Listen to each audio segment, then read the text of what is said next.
Coming up on WUFT's First at 5, the stage is set for a debate over the future of Gainesville's utilities, what you should expect as city and state leaders face off. Plus, the most powerful hurricane of the season making landfall in Jamaica this afternoon. We'll bring you the latest images and a live look at the nation's capital. And SNAP benefits not expected to go out this Saturday, potentially leaving millions without money for food.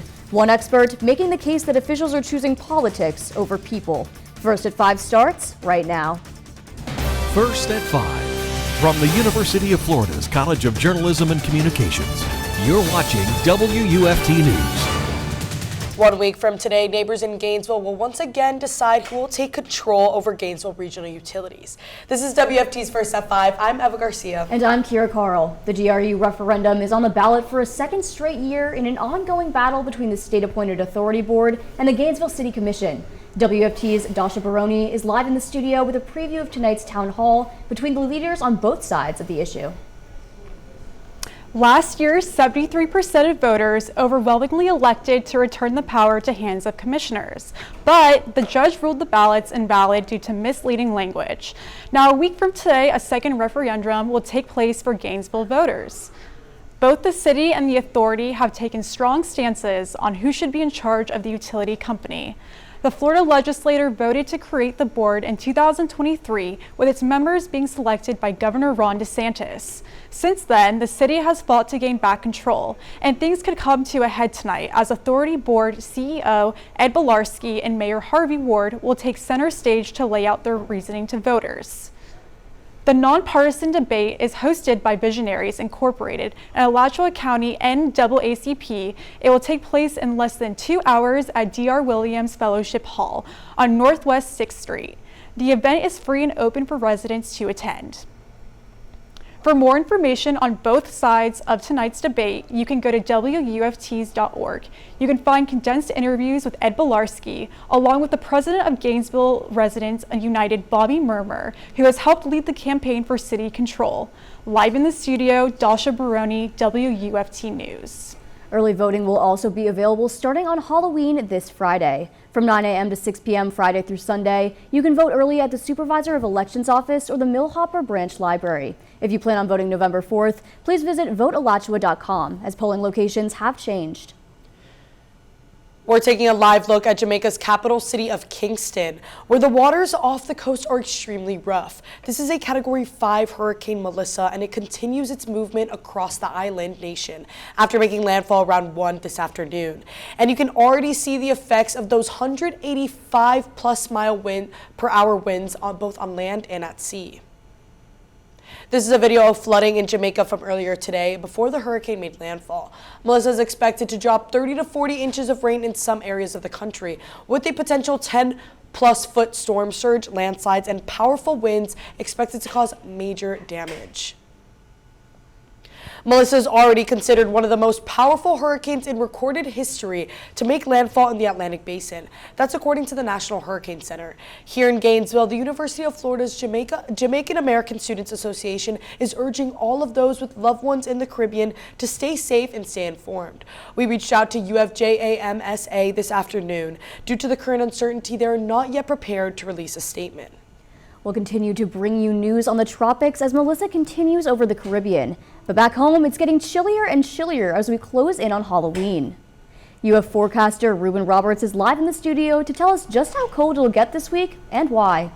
I mean, I'll definitely touch on that, but before we get there, we do need to address Hurricane Melissa, as not only is Jamaica being affected, the Caribbeans, as mentioned, is being affected as well. But I want to bring to your attention what this pink is. This pink is a lot of thunderstorm buildup. So it's not just regular, like this is, as mentioned, one of the strongest hurricanes we've ever had in the Atlantic Basin. But this is the impacts of Hurricane Melissa. So since 1 p.m., it's been near New Hope, Jamaica. It will continue to move across Jamaica and through Cuba, the Bahamas, and then into the Atlantic Ocean. But let's step away. Let's see what's going on campus. Right now, for those on the University of Florida's campus, it's about 66, so it's pretty cool outside. And you can see this cloudiness is built up. Now, that cloudiness is expected to continue throughout the night. As you can see, around 8 p.m., 11 p.m., and 2 a.m., it is going to remain cloudy as the temperature steadily decreases. Now, what we're watching, sunny skies. With all that cloudiness that we were just talking about, we are seeing sunny skies on Wednesday. We'll continue to watch this front that is expected to come in tomorrow. And then it is, as mentioned, a cool blast, cool breeze for us on Halloween.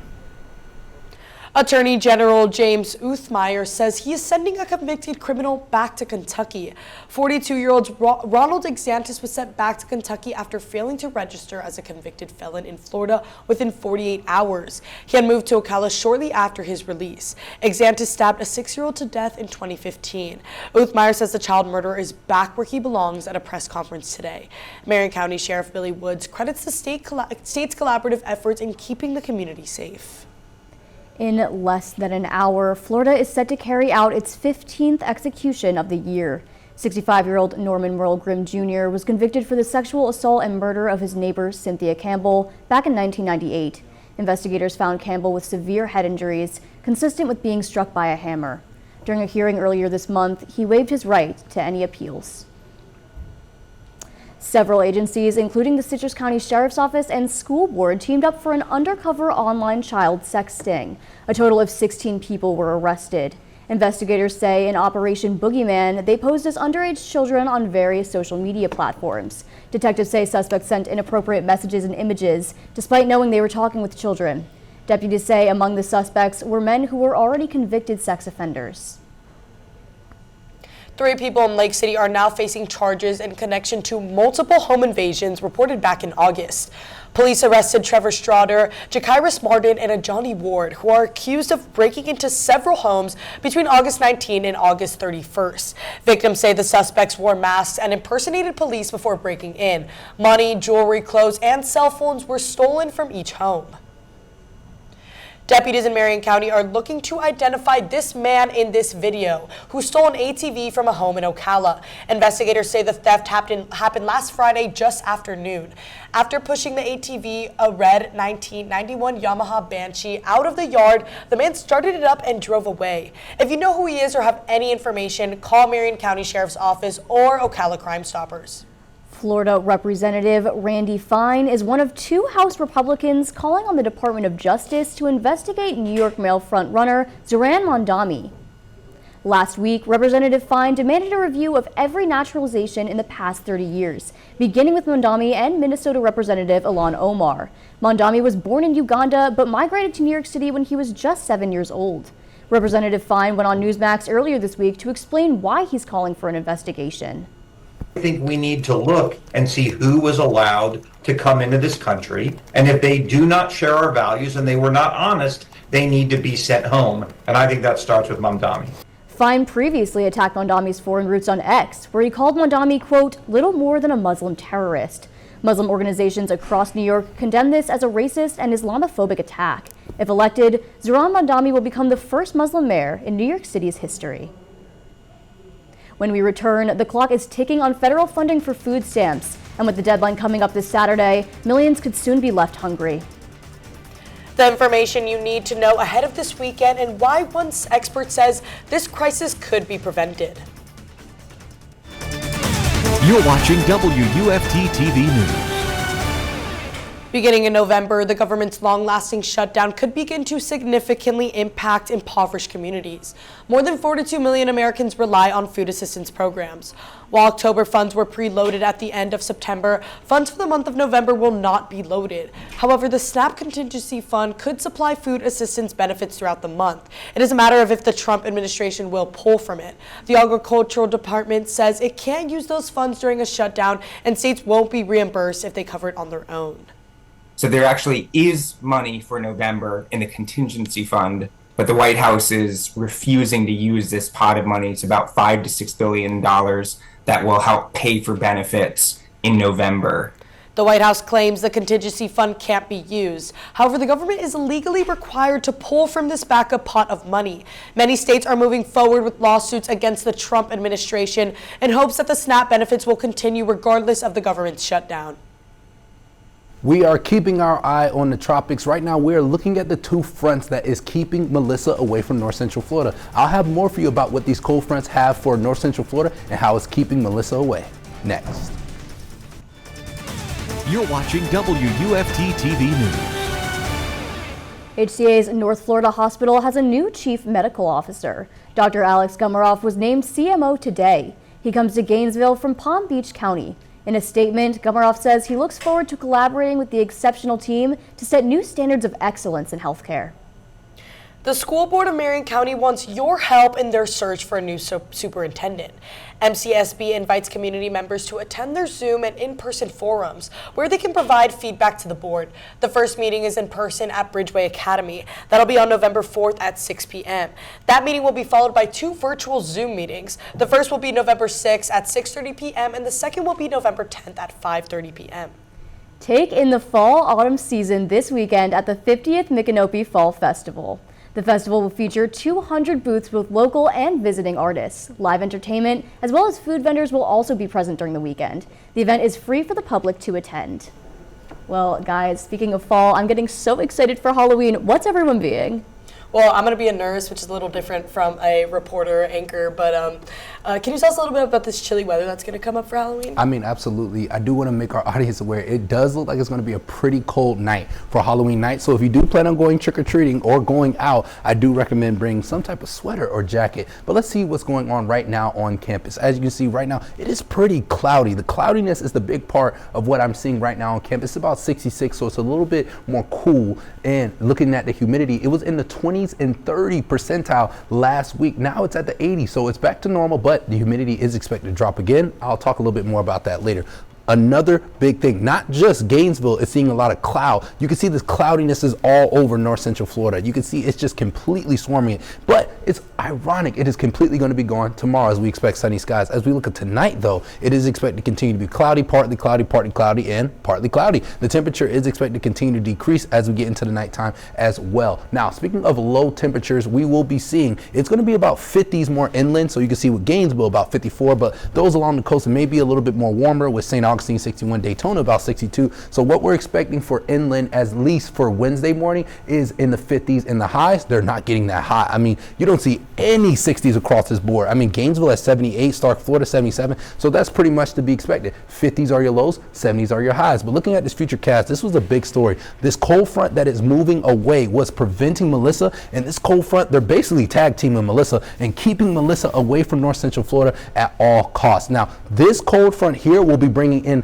more cooler temperatures. The humidity is expected to decrease as well, along with a little bit of showers, nothing major. It won't be a lot of showers and just completely rained on like it was this weekend, but you couldn't expect maybe some level of showers as this cold front moves in. Now, let's go more into detail about what's going on with Hurricane Melissa. As you can see, the path right now, it is in Jamaica or the Caribbean, however you want to describe it. It's right now in the Caribbean or Jamaica, and is to continue to go past Cuba into the Atlantic Ocean. As mentioned, it will not be coming anywhere near north central Florida, so this path right here shows that Melissa is not going to be affecting us at home. But let's look at the rain totals. You can see the rain totals, 19 inches of rain, Cuba getting up to 10, and even though it doesn't go directly over Haiti, 18 inches of rain, this is expected to get up to at least 10 inches of rain in Cuba, but as it makes its way into the Atlantic Ocean, it is going to weaken. Let's look at the impacts that Hurricane Melissa is having right now. Right now, since 1 p.m., it is near New Hope, Jamaica. It is expected to continue and have a dangerous impact. I mean, this is one of the strongest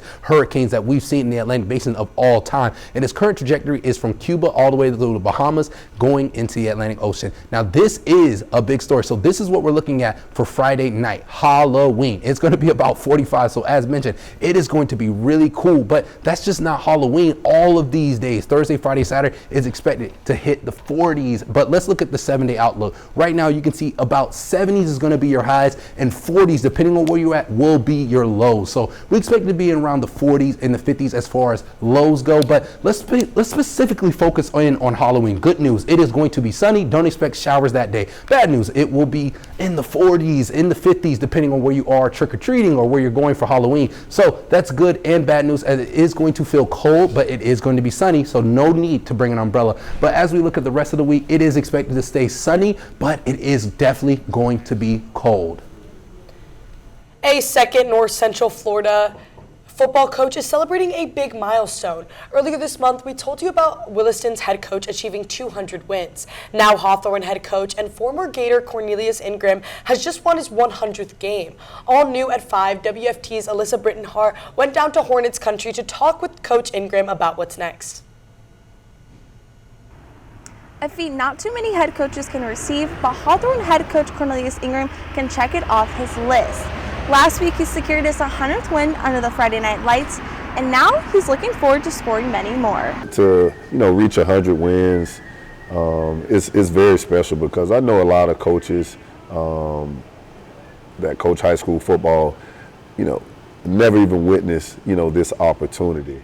Since taking over his alma mater more than a decade ago, Ingram turned the struggling Hornets into one of the most consistent small school powerhouses in the state, doing it with homegrown talent, a relentless standard, and a message that goes beyond football. People gave up on our program years past, and we've proven a lot of people wrong. A lot of hard work, determination. Because of Hawthorne's unique classification and limited resources, the team doesn't have the same path as the other Alachua County programs. But Ingram says that's why this accomplishment is that much sweeter. We travel 3-4 hours just to play games. We miss a lot of games during the year. And, to reach 100 wins and having 7 or 8 games during the season when everyone else has 10 says a lot about our program.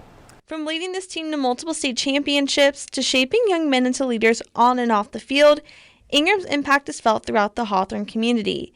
And that's a feeling he says he doesn't want to give up anytime soon. I have job offers all the time, whether it's on the college level or high school level. Not saying, those opportunities pass me up, but, right now I love being at home. So we want to continue to build, want to continue to win.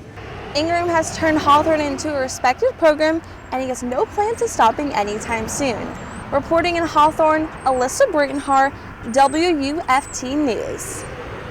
Although Hawthorne's coach is being rewarded for success, Florida football is experiencing coaching changes. As the Gators gear up for their Georgia rivalry, the team is trying to find unity under a new regime.